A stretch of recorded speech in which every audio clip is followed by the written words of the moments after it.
Face off with Firefly Publishing for another drop into the fascinating world of pro hockey history with Hockey Hall of Fame True Stories 2. Following his bestseller, hockey historian and writer Eric Zwig opens the doors to the Pro Hockey Hall of Fame, revealing a treasure of untold tales, bizarre incidents, and captivating trivia that will leave the most devoted puckhead astounded. Just to name drop a few of the players he's included in this book are Wayne Gretzky, Jaromir Jagr, and Bobby Hull. Hockey Hall of Fame True Stories 2 is a must-read for pro hockey fans who crave more than just scores and statistics. Mr. Zwig invites you to uncover the true stories that have shaped the sport, ensuring that you will never look at the game of hockey the same way again. So skate on over to Amazon.com, Target, and Walmart to get your copy now.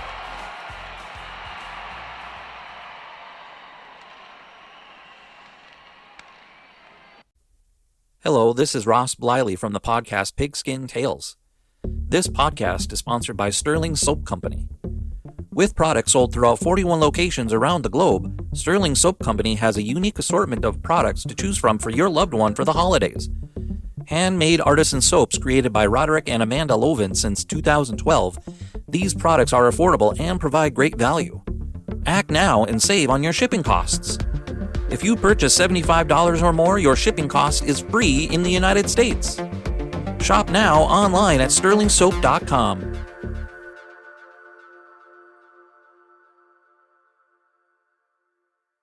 What up, everybody? Oh my goodness. It's been a while. It's been a long while. It's been too long of a while. But here we are. Another episode of one guy with a mic. Dingers and dunks. A lot less dunks this episode. And a lot more dingers. Because we did not do a mid-season podcast at the All-Star break like I really wanted to. You know, life happens. Things happen. Things get crazy. It's been a crazy 24. That's all I'm saying. We're going to do an end-of-the-year show, I believe. So we'll do that.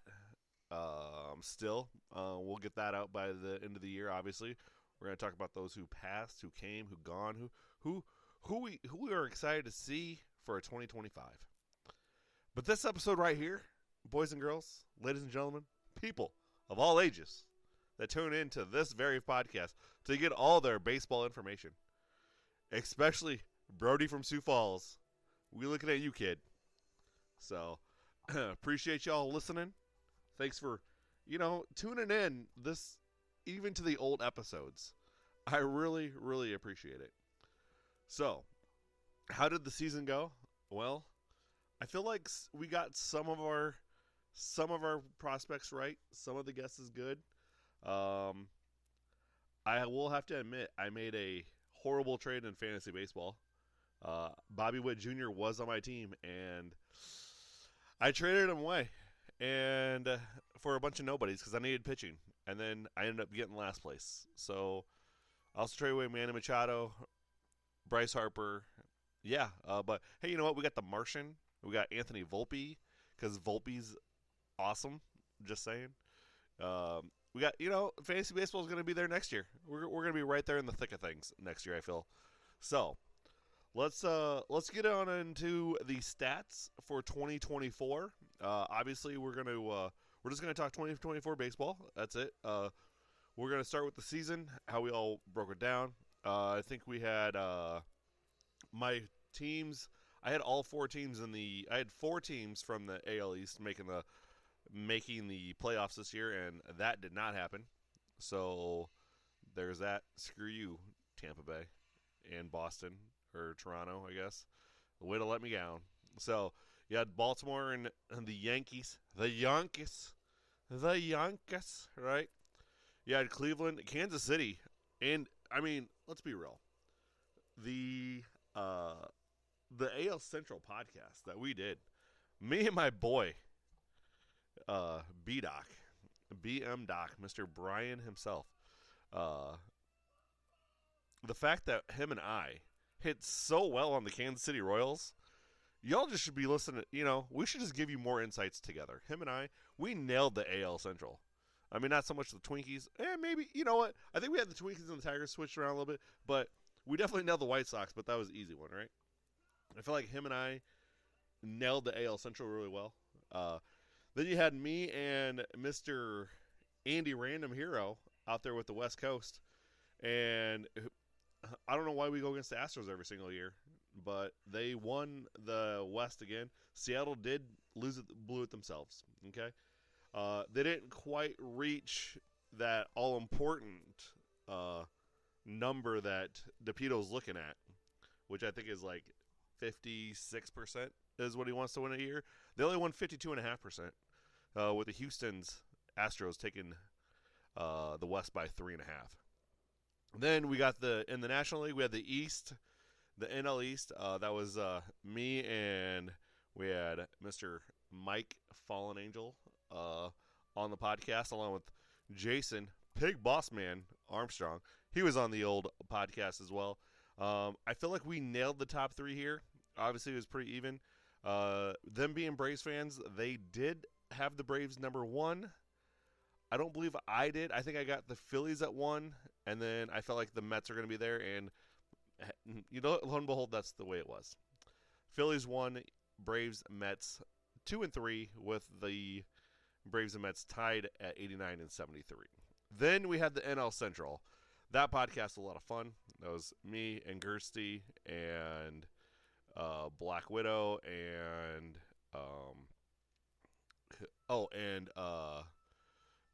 Texas Longhorn was the other guy in that.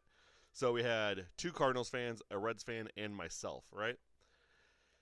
Well, I said the Cubs could win anywhere from 76 to 92 games, and they won 83. So I'll take that as a win, okay? The Cardinals did way better than I thought. And the Brewers, who thought the Brewers were going to run away with the series after giving away Corbin Burns? They ran away with the Central by 10 games. Pretty sure they had a higher lead at some point than that. Obviously, the Reds didn't reciprocate their potential this year. And the Pittsburgh Pirates are the Pittsburgh Pirates. So, there's that. Out west, in the AL West, we had the Dodgers, the Padres, and the Diamondbacks, right? I felt the Diamondbacks were going to win the division, and they did not. I believe the West was also Mike Fallen Angel and Jason Pig Boss Man Armstrong was along for the ride for that one as well, because I couldn't find anybody out west that wanted to do a podcast with me, so imagine that. And then out west, so we did that. I do believe, my man and my ladies and gents, I got that wrong. The Dodgers won the West, obviously, and then we know what they did in the World Series. But we're not there yet to the World Series yet, so that's just a bit of the rundown of how the podcast at the preseason. Now, I know we said we're going to get in the 24 stats, so here we go. Your batting average winner for all of baseball was Bobby Witt Jr. with a 332. All right. Aaron Judge, Shohei Ohtani had 58 and 54 home runs apiece. Then you had Aaron Judge with 144 RBIs. Now, how close was Aaron Judge to winning the Triple Crown, you ask? I know you didn't ask, but you were like, maybe Chad knows this. Who knows, right? Mr. One Guy's all with the stats for the facts, baby. Aaron Judge hit was 322 was his batting average. He lost it by 10 hundredths of a point, as I think for all you math majors, that's how you do it, right? 0.010. Yeah. What is that, like 3 hits maybe? Yeah.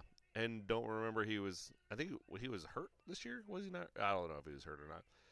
But so then you had the hits leader was Bobby Witt Jr. with 211. All the talk about Shohei Ohtani being the 50-50 guy, I understand.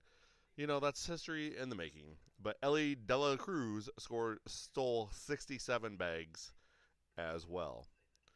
So, what else we got going on here? So there's your leaders Now, obviously, on the NL side of things, right? National League, because Luis Arraez and Shohei Ohtani finished 1-2 in the batting average at a 314 and a 310.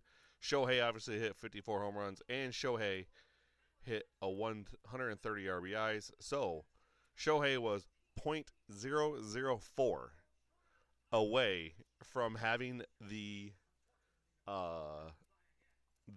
Triple Crown as well. So we could have seen 2 Triple Crown winners this year if they would have just got a couple more hits. That's all there is about to it. So, what about pitching leaders? Well, all Major League Baseball, let's break that down real quick, okay? Tariq Skubal of the Detroit Tigers and Chris Sale both won 18 games to tie for the Major League. Then you had Chris Sale and Tariq Skubal each have an ERA of 2.38 for Chris Sale and a 2.39 for Tariq Skubal. Right. Your saves leaders were Ryan Helsley and Emmanuel Clase. Too bad Clase couldn't hold a lead in the playoffs. Your strikeout leaders were Skubal and Sale again. Zach Wheeler was third, and Dylan Cease as well was right there. Oh, and Cole Reagans. These strikeout leaders were within 5 of each other. Cole Reagans had 223. Dylan Cease had 224. Zach Wheeler had 224. Chris Sale had 225, and then Tariq Skubal had 228 to lead up. Quality starts went to Zach Wheeler at 26, and then Seth Lugo had 22. So, do we need to break down? I feel like that was a pretty even mix of pitching leaders. Nothing really changes a whole lot if you look at the other than the American League winner or leader of quality starts. Yeah, it was Seth Lugo. I mentioned that, by the way. Corbin Burns had 22, and Logan Gilbert had 22. Oh, and Tariq Skubal had 22 as well. So he had 22 quality starts and 18 wins. That is amazing. His overall record for this year was 18-4 with a 239 average, 239 ERA, and a .92 WHIP. That is walks, hits per inning pitched. So, overall, it was a fairly competitive year. So, there we have with that. Now, let's go to your playoffs, right? I mean, that's what we're here for, right? Is the playoffs, little free agency predictions. Okay, I get you. I got you, boys and girls. We getting it. So, let's go to the playoffs for a second. I don't want the playoffs. We talking about playoffs, man. All right. So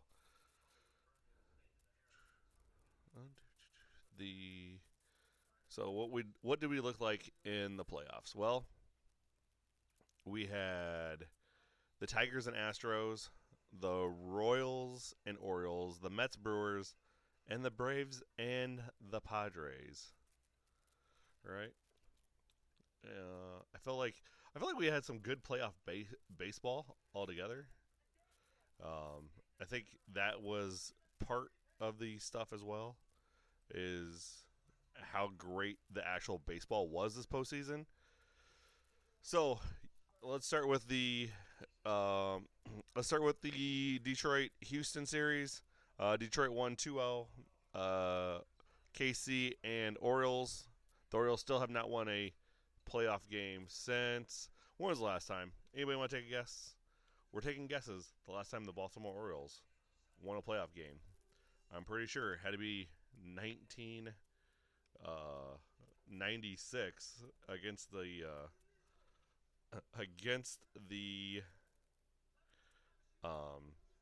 New York Yankees. As I feel like, well, okay, let's take that back. Let's hold that off, okay? Let's start with the last time they actually won a postseason game was in 2014, 10 years ago. Okay? The last time they had a playoff series win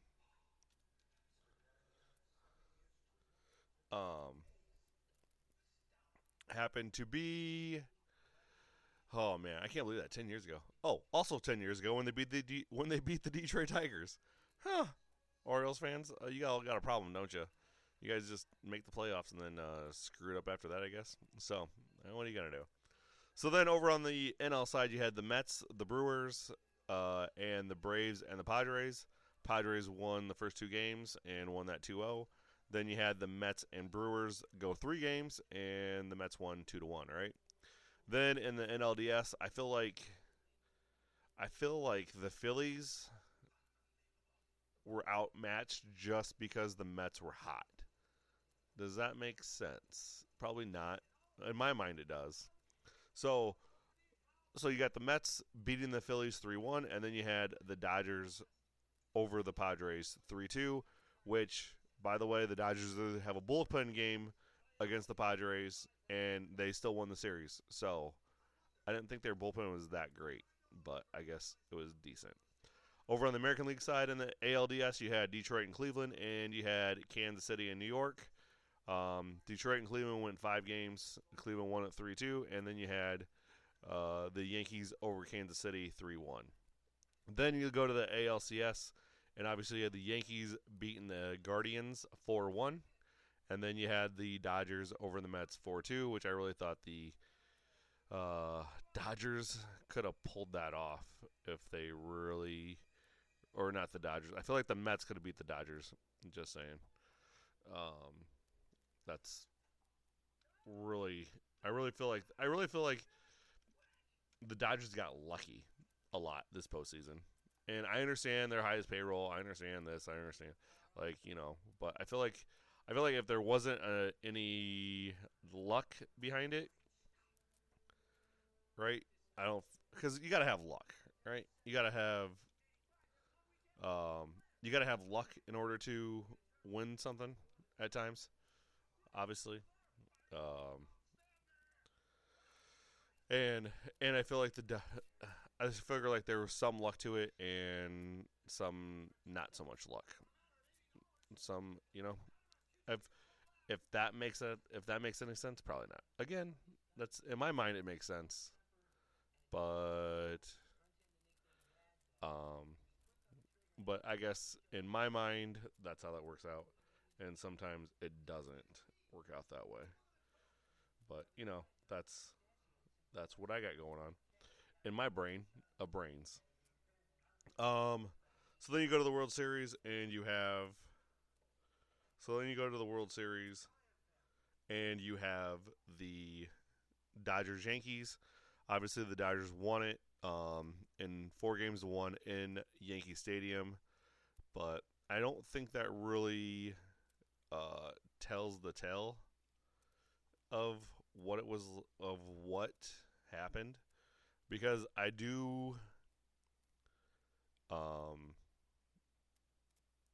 think that the Yankees kind of gave some games away, right? So let's give a little quick breakdown of Game 1. All right. So Game 1, we are up. The Yankees are up. Okay, and then all of a sudden they lost 7-6. Like there's not much of a synopsis there. Then you had a 6-3. Sorry, my bad. That was Game 5. So game 1. That was the Freddie Freeman Grand Slam game, if I remember correctly. I really did no research before I started this podcast. I just really wanted to get on here and talk. As you all know, I like to talk most days. So, Freddie Freeman comes up, hits a grand slam in the 10th inning to win it 6-3 off Jake Cousins. Okay? And then in Game 2, you had the Dodgers winning 4-2. They were leading the game most of the way, so that was a good win, right? Then you had Game 3, another 4-2 victory, and the Yankees didn't score any runs till the 9th inning. Then you have Game 4, which is an 11-4 win, and then Game 5, which should have forced a Game 6, but the Yankees just couldn't do it, obviously, because they gave up 2 runs in the 8th. Luke Weaver finally became human, right?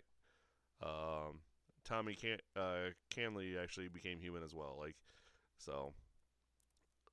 But if you really, so you got the World Series MVP was Freddie Freeman, your NLCS MVP was Tommy Edman, and your ALCS MVP was Giancarlo Stanton. Because all that guy does is hit bombs, baby.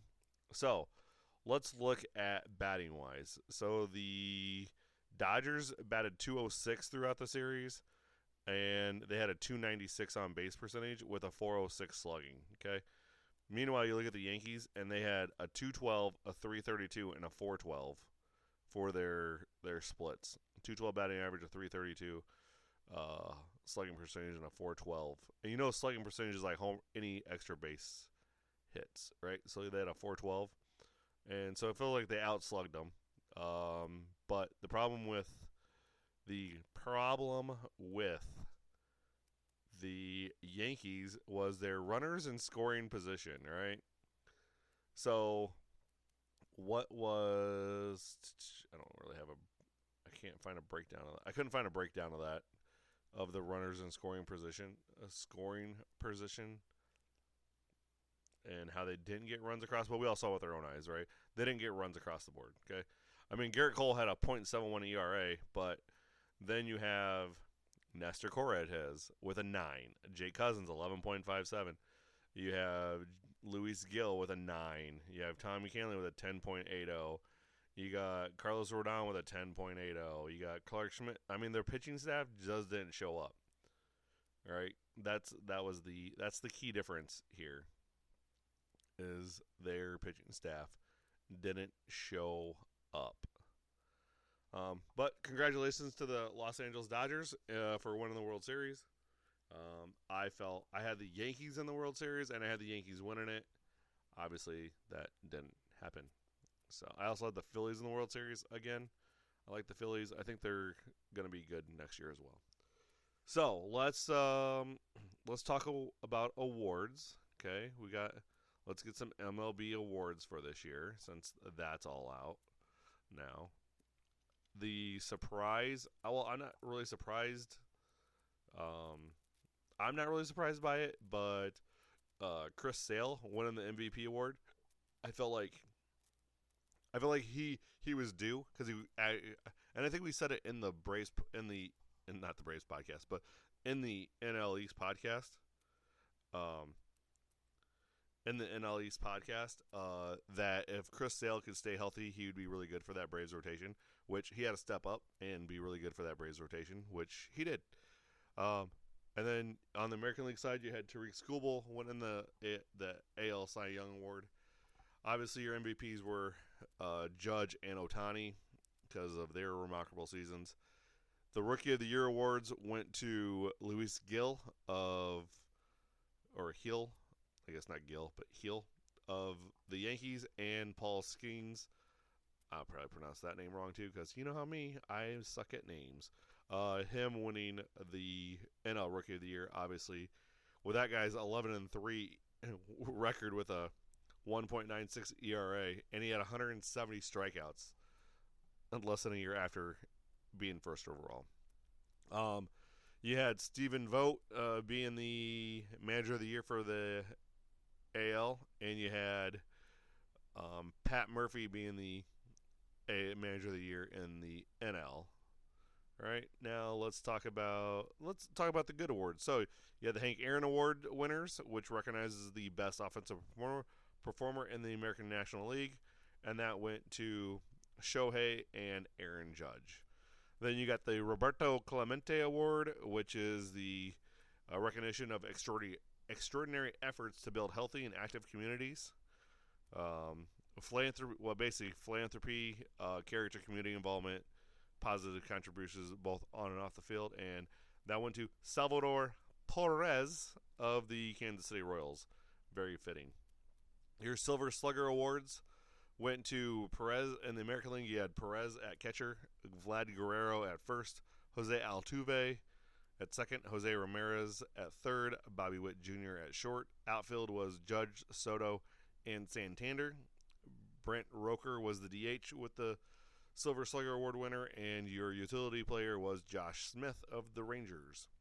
On the National League side, you had William Contreras Sorry, let me clear my throat. Bryce Harper at first, Ketel Marte at second, Manny Machado at third, Francisco Lindor at shortstop, Jackson Merrill, the rookie Jackson Merrill with the Padres, Teoscar Hernandez, your Major League Baseball home run derby champion, and Jurickson Profar of the Padres. DH Shohei, and a utility player was Mookie Betts. The team winners for your Silver Slugger awards was the Yankees and the Dodgers. Now, look at the Gold Glove winners. You have Cal Riley in the American League. You have Cal Riley of the Mariners. First base was Carlos Santana of the Twinkies. Second base was Andres Jimenez of the Guardians. Third base was Alex Bregman. Shortstop was Bobby Witt Jr. I guess that's a growing trend, right? Left field was Stephen Kwan of the Guardians. Dalton Varsho of the Blue Jays. Wilyer Abreu of the Red Sox out and right. And then Seth Lugo won the Gold Glove for pitching, and Dylan Moore won the utility plates. And the Platinum Glove Award winner went to Cal Riley. Not Cal Naughton Jr. from Talladega Nights, but Cal Riley. I wonder how often he gets asked that. Or gets, not asked that, but how many people call him Cal Naughton Jr.? The Magic Man. Anyways, Gold Glove Award winners from the National League was Patrick Bailey of the Giants, Christian Walker at first base for the D-backs. Second base was Bryce Turang of the Brewers. Shortstop was Ezekiel Tovar of the Rockies. Third base was Matt Chapman of the Giants. Left field went to Ian Happ of the Chicago Cubs. Center field was Brenton Doyle of the Rockies. Right field was Sal Frelick of the Brewers. Pitcher was Chris Sale. Utility was Jared Triolo of the Pirates. And your Platinum Glove winner was Turang of the Brewers. Now, the Team Gold Glove Award winners were the Brewers and the Blue Jays. So, outstanding DH obviously went to Shohei Ohtani because why not? He won the award for the fourth consecutive season. Then you had your NL Comeback Player of the Year went to Chris Sale and Garrett Crochet, and then your Relievers of the Year was Emmanuel Clase and Ryan Helsley of the Cardinals. Executive of the Year went to Matt Arnold of the Milwaukee Brewers, obviously because why not? Now, Players' Choices Award. The players awarded Aaron Judge with the Player of the Year honors, and in addition to being named Outstanding American League Player, and then Shohei Ohtani earned the top NL honors. The Heart and Hustle Award went to, who guessed it, Bobby Witt Jr. And then All-Star Game MVP was Jarren Duran as well.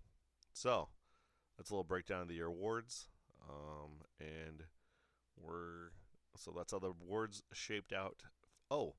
We got one last section. We got all Major League Baseball team. First team was Contreras of Milwaukee, Vladimir Guerrero at first base for Toronto, Ketel Marte of Arizona, Now, hold on. Let me reminisce this real quick. So the All MLB team is obviously like the best players at each position for that. The best player at each position, and then we get 5 starters and 2 relievers out of this deal as well. We have a first team and a second team. So obviously the first team is Contreras from Milwaukee, Guerrero Jr. from Toronto, Ketel Marte, second base from Arizona, shortstop Bobby Witt Jr. from Kansas City, Jose Ramirez from Cleveland, Aaron Judge, Juan Soto, and Mookie Betts made up the outfield. Your DH was Shohei Ohtani. Now, at starting pitching, you had Chris Sale, Tariq Skubal, Paul Skinis, Zach Wheeler, Corbin Burns. Your relief pitchers was Clase and Helsley. All right. Now, your second team was Salvador Perez from KC. First base was Bryce Harper from Philly. Second base was Jose Altuve from Houston Astros. Shortstop was Francisco Lindor. Third base was Manny Machado. Outfield was Jurickson Merrill, Jarren Duran. probably killing that name. Teoscar Hernandez, and then Yordan Alvarez was your DH. Your second team pitching was Seth Lugo, Dylan Cease, Shota Amanga from the Chicago Cubs, Framber Valdez, Michael King, and then relief pitchers were Mason Miller and Kirby Yates. And that's wraps up that. So, who had no hitters this year? There were 4 no hitters this year. Okay. The first, we had the first one. Whoops. The first one is from Ronel Blanco. He was the first. He was the first one of the year. Then you had the combined no hitter on September 4th of Amanga, Pearson, and Porter Hodge of the Chicago Cubs against the Pittsburgh Pirates. And you had Blake Snell against the Cincinnati Reds. And there was one more. Hold on.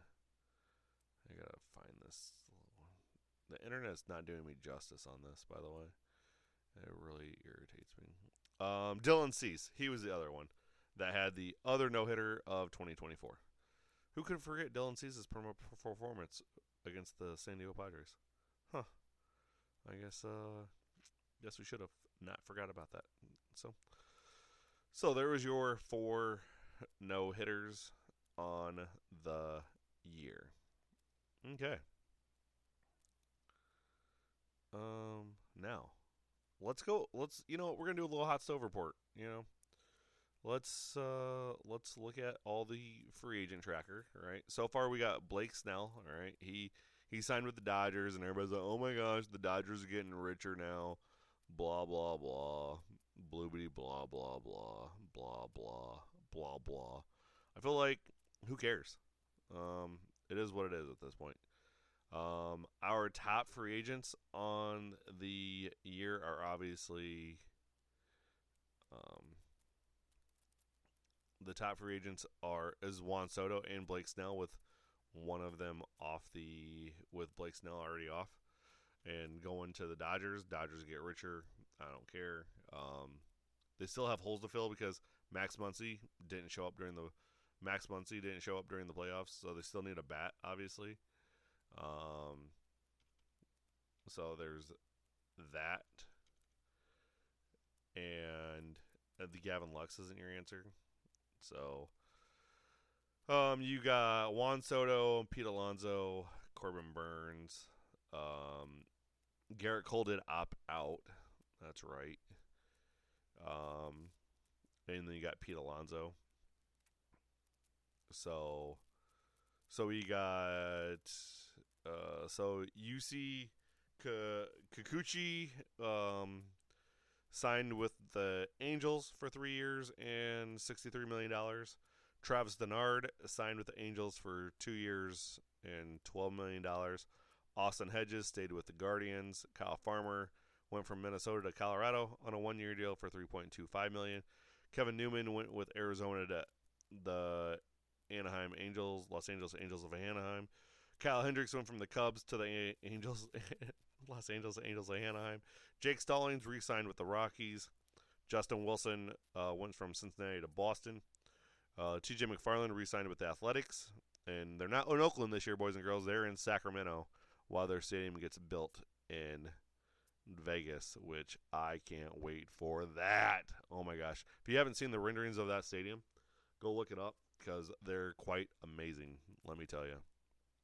All right, then we got Austin Slater went from Baltimore to the White Sox, and Dylan Covey went from Philly to the Mets. So who's available still? Well, Max Scherzer at the ripe age of 40 years old is still available. Justin Verlander at 42 years old is still available. Juan Soto's 26. Paul Goldschmidt is almost 38. Teoscar Hernandez is 32. Patrick Corbin, which Corbin is horrible. Pete Alonso, Alex Bregman, Charlie Morton's 41 years old. Anthony Rizzo's a free agent. Michael Conforto, Nathan Eovaldi, Josh Bell, Kenley Jansen, Frankie Montas, Corbin Burns, Max Farid, Ryan Presley, Gleyber, I said Gilbert. I meant Gleyber Torres, Yohan Moncada, the third baseman for the White Sox that was supposed to be really good, and then he's kind of flaked out since he's been in the big leagues. Jack Flaherty, he's a free agent, so I guess that signals to Flaherty that the Dodgers aren't going to re-sign him, so maybe he go re-signs with the Mets. Who knows? Let's see, Sean Manaea, Mark Canahan, Shane Bieber. I mean, there's some good pitching stat. Oh, jeez, man, there are some good pitchers on this thing. There's some good free agent pitching. So let's just look at the top free agent pitching, okay? We got, I'm not even going to count Scherzer and Verlander. Let's look. We got Eovaldi, okay? You can probably still get another, he's 34, will be 35 years old in the season. Probably get a few more years out of him. So sign him to a 3-year deal, get him through year 38, and I think he'll be good. Corbin Burns, 30 years old. You can sign him to an 8-year deal. Max Fried, 30 years old. He has an injury history, but I mean, sign him for a couple-year deal and get a player option in there. Jack Flaherty, obviously, he pitched lights out in Game 1. That's not the Jack Flaherty we all know and love. Shane Bieber, 30 years old with the Guardians, could re-sign for some big money there too. Who else you got? Who's another young pitcher? Walker Buehler is currently an unrestricted free agent coming off his Tommy John surgery. So there's that. Nick Pivetta, 32 years old. Martin Perez can give you some innings out of the bullpen. He's a free agent. Michael Lorenzo can give you some free innings out of the bullpen there too. Michael Soroka, again injury prone, but I feel like he could probably give you some stuff. Spencer Turnbull, I feel like some of these guys on this list, you can go out there and they'll give you innings pitched. Meanwhile, in case y'all didn't know, Rich Hill's still a free agent after playing with Boston Red Sox this year. So at 45 years old, he could get signed with somebody. Just think of that. I'm 42, and I probably couldn't get signed with anybody because I got a 47 mile an hour fastball, and I throw BP changeups. So there's that. Or is that BP fastballs at 47? Who knows? Relief pitchers, why we got Stanek, Yarborough, Will Smith. The Royals should have been in the World Series, but hey, there was still a Will Smith in the World Series. It just happened to be the catcher, not the pitcher. Yeah, so there's a lot of good pitching stuff, right? We're looking good pitching wise. Outfield wise, you got Gavin Sheets, he's decent.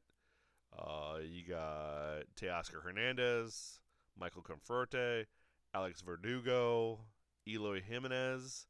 I didn't realize he was with the Orioles, but okay. You got Jesse Winker. Profar's a free agent, and he just got paid $1 million is all. So Brian Delacruz is a free agent. The Rockies just need to re-sign Charlie Blackmon so he can retire there. You got Jock Peterson. You got, they're probably going to be more of your DH guys, obviously. Let's see. Matt Carpenter, he's a free agent at 39 years old. Center field, you got Bader, Carlson, Pilar, Aaron Hicks. Hicks wasn't even on a team last year, so there's that. I feel like you can really fill some holes in with just some of this stuff, right? So obviously second base for the Yankees. Meanwhile, they got Gleyber Torres. Do you re-sign Gleyber? Because is he really worth the money? That's going to be the question. Do you really re-sign him, or do you go out and get somebody? There's talk of Bregman moving to second base, or do you let one of the young cats come up? So I feel like, as usual, your big target's going to come off the board. That's going to have then everybody else re-sign. So big target is obviously Soto out in the outfield. Snell's already off, so we don't have to worry about that. But you still got Corbin Burns.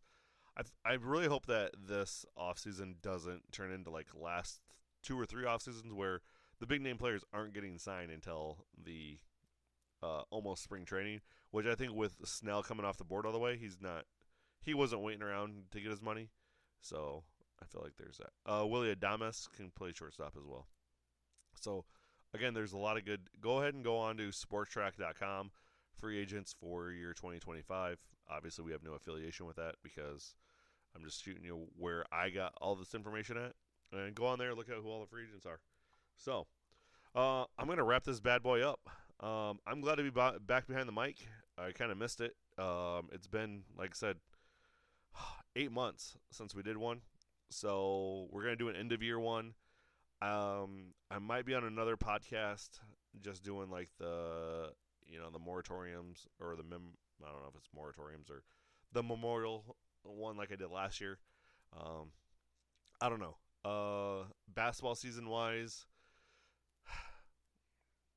I don't know if we're really going to talk a whole lot about basketball this year. I feel like here's my big vision at this point. Okay. I want to do like some coaching videos. Get in front of a whiteboard and do some coaching videos for basketball wise, and I really just want to talk baseball history. So I've been in a little thought process going on in the back of the scenes with my mind. Is I have been trying to figure out a different name for the podcast since I'm not really going to focus on dingers or dunks as much as dingers. So really need to get that figured out. And I figure once I get that all squared away, then we will be able to do more stuff like that as well. So, in the meantime, we're going to focus on baseball. Next February will be our 3rd year doing this podcast, and it's been great and it's been fun. So we're obviously going to do that. And if you hear my dogs barking in the background, that is them because they went outside and they're telling me to wrap this stuff up. So I appreciate every single one of you. Thanks for listening. Wow, we really went longer than usual and longer than I had planned on this podcast. So if you stuck around this long, thank you. If you didn't stick around this long, I guess you don't get a thanks. You get you get whatever you want to thank you get. Okay? So got to keep it kid appropriate because kids listen to this podcast, which is quite amazing to me that I actually have fans out there. So, again, thank you to everybody that has stuck with me, even with these last 8 months of not putting on a podcast. So, I will see you all next month, and we will touch base at the beginning of the year next year as well. All right. As always, be kind to each other. Hey there, sports history fan. This is Arnie Chapman, a.k.a. the Football History Dude. And I hope that you enjoyed this recent episode presented by the Sports History Network and were able to learn some good old-fashioned sports history knowledge nuggets. I started the Sports History Network back in 2020 with the mission to help podcasters find a community of like-minded sports history nerds as well as helping aspiring podcasters to start their own shows. We have a little bit over 30 shows on the network right now covering all sorts of sports history, but as far as I'm concerned, we're just at the toothpick in the ocean moment, that can't even figure it out because there's so much more coming. We wanted to create the ultimate headquarters for sports yesteryear, starting with Podcast Network and our website, but we're going to continue to move into other mediums as well. And here's the cool part, because we want you to be part of our team. So if you're interested in starting your own podcast, or maybe being a guest on one of our shows, or who knows, maybe even writing an article for us over on the website. Seriously, all you gotta do is reach out to us on the contact page over at sportshistorynetwork.com. You can be as technologically savvy as a Neanderthal tapping on a stone trying to figure out this whole hieroglyphics thing back in the day. Again, it doesn't matter, because even if you don't understand the whole podcast space, we have a production team that can pretty much help you out with doing everything. All you gotta do, head over to sportshistorynetwork.com, head to the contact page, fill it out. That message goes right to me, and I'll reach out to you as soon as I can. But for now, dude, I'm through if you're through.